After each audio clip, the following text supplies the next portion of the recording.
Hello guys, welcome back to our channel. ఈరోజు యాక్చువల్గా మేము రూమ్ షిఫ్ట్ అవుతున్నాము. అందుకనేసి ఇంట్లో సామాన్లన్నీ చదువుతున్నాము. మొత్తం గందరగోళంగా ఉంది, అసలు ఏం అర్థం కావట్లేదు. టైం అయితే యాక్చువల్గా 3 అయిపోయింది ఆఫ్టర్నూన్. ఇంకా మేమైతే ఏం తినలేదు. మొత్తం చాలా బిజీగా ఉన్నాము.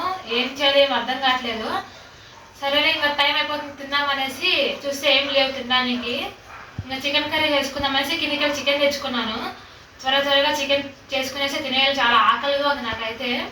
రూమ్ షిఫ్టింగ్ ఏమో కానీ నాకు తలనొప్పి వచ్చేస్తుంది అసలు ఈ రూమ్ షిఫ్టింగ్ వల్ల. నేనైతే చికెన్ తెచ్చుకునేసాను కిందకి వెళ్ళి. ఇప్పుడైతే ఫస్ట్ చికెన్ ప్రిపేర్ చేసుకొని తినేయాలి. చికెన్ కోసము మిర్చి, టమాటో, ఆనియన్, కొత్తిమీర, పుదీనా తీసుకున్నాను. ఆనియన్స్ అయితే కట్ చేసి పెట్టుకునేస్తాను ఫస్ట్. ఇప్పుడు నేను చేసే పద్ధతిలో అయితే త్వరగా అయిపోతుంది చికెన్ కర్రీ, అందుకని ఇలా చేస్తున్నాను. నాకు టైం లేదు, నాకు చాలా ఆకలి అయితే ఫస్ట్.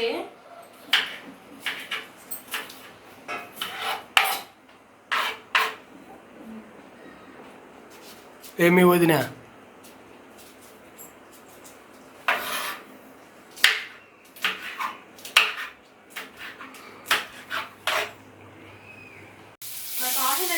భయం ముందు ఒకసారి ఇలా అప్పడాలు చేస్తుంటే ఆయిల్ వేసిన మీద పడింది. అప్పటి నుంచి నాకు చాలా భయము. అందుకని నేను వంట వండేటప్పుడు చాలా దూరం నుంచి వేస్తాను ఏమన్నా కానీ ఆయిల్లో. నాకు చాలా భయం ఫ్రెండ్స్ ఆయిల్ అంటే. చేసి పెట్టిన మిర్చి కూడా వేసుకునేస్తాను. తొందరగా తినేసి అన్ని షిఫ్ట్ చేయాలి, టైం లేదు అస్సలు. కర్రీ కూడా ఎలా వస్తుందో ఏమో తొందరగా చేస్తున్నాను. ఎలా వచ్చినా తినేయాలి ఈ రోజుకి. నాకైతే చాలా ఆకలి వేస్తుంది. మీరు అనుకోవచ్చు టైం లేనప్పుడు స్విగ్గీలో కొంచెం ఏమంటే మనం ఆర్డర్ చేసుకోవచ్చు కదా అనేసి. ఎంత ఆర్డర్ చేసుకున్న ఇంటి ఫుడ్ అయితే మనకి నచ్చినట్టు తినచ్చు. అదైతే లిమిట్గా ఉంటుంది. అందుకనేసి నేను ఇంట్లోనే చేసుకుంటున్నాను టైం లేకున్నా కానీ. ఇంటి ఫుడ్ అయితే ఎలా వండుకున్నా కానీ టేస్ట్ బాగుంటుంది. అందుకని నేనైతే ఎక్కువ ఇంటి ఫుడ్కే ప్రిఫర్ చేస్తాను. అందుకని ఈరోజు నేనే ఎంత టైం లేకున్నా కానీ నేనే వండుకొని తినాలి.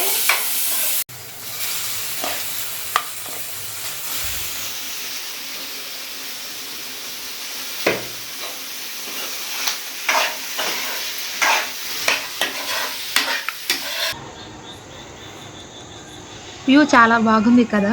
ఇక్కడ నుంచి వ్యూ అయితే చాలా బాగుంటుంది. అసలు ఈవినింగ్స్ టైంలో మాత్రం చాలా బాగుంటుంది. సన్సెట్ అప్పుడైతేనా, నార్మల్గా పౌర్ణమి రోజు అలాంటప్పుడు అయితే చాలా బాగుంటుంది. మూను అదంతా అసలు నాకైతే చాలా ఇష్టము. నేను నార్మల్గా ఈవినింగ్స్ టైంలో ఎప్పుడన్నా ఇక్కడ కూర్చొని టీ తాగుతా, చిల్ అవుతా కాసేపు. అంత బాగుంటుంది ఈ వ్యూ అయితే. ఈ ఇంట్లో నా ఫేవరెట్ స్పాట్ ఇది. ఎప్పుడన్నా బోర్ కొట్టినా కానీ ఇంకా నైట్ టైం వ్యూ అయితే చాలా బాగుంటుంది అసలు. అలా మూడ్ని చూస్తూ ఉండిపోవచ్చు కాసేపు ఇక్కడే. ఇప్పుడు కొత్త ఇంటికి వెళ్తే ఈ ప్లేస్ మాత్రం నేను చాలా మిస్ అవుతాను.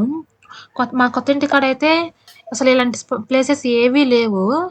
చుట్టూ 4 పక్కల బిల్డింగ్సే ఉన్నాయి. నాకైతే ఇంట్లో ఇదే ఫేవరెట్ స్పాట్ అసలు. అక్కడికి వెళ్తే దీనైతే చాలా మిస్ అవుతాను. ఫైనల్గా అయితే chicken curry, biryani, white rice ఇంకా రసం కూడా రెడీ అయిపోయినాయి.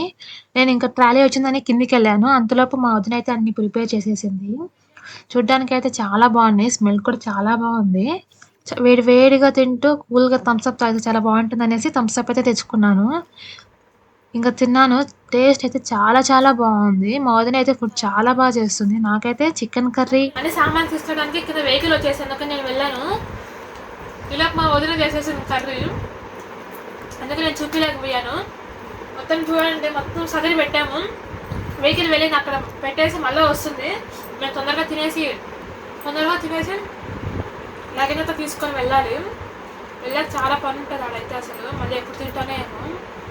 ఇప్పుడే కొంచెం ఎక్కువగా తినేస్తాను. తొందరగా చేస్తే కానీ టేస్ట్ అయితే బాగానే వచ్చింది. చికెన్ బాగుంది. చికెన్ తొందరగా చేసినా కానీ టేస్ట్ మాత్రం బాగా వచ్చింది ఫ్రెండ్స్. వదిన చాలా బాగా చేస్తారు ఫుడ్. నాకు చాలా ఇష్టం వదిన ఫుడ్ చేస్తే. కొత్త ఇంట్లో కలుస్తాను గైస్. అంతవరకు బాయ్. మన అమ్మని యూట్యూబ్ ఛానల్ని సబ్స్క్రైబ్ చేసుకొని అన్ని వీడియోస్ చూసేయండి.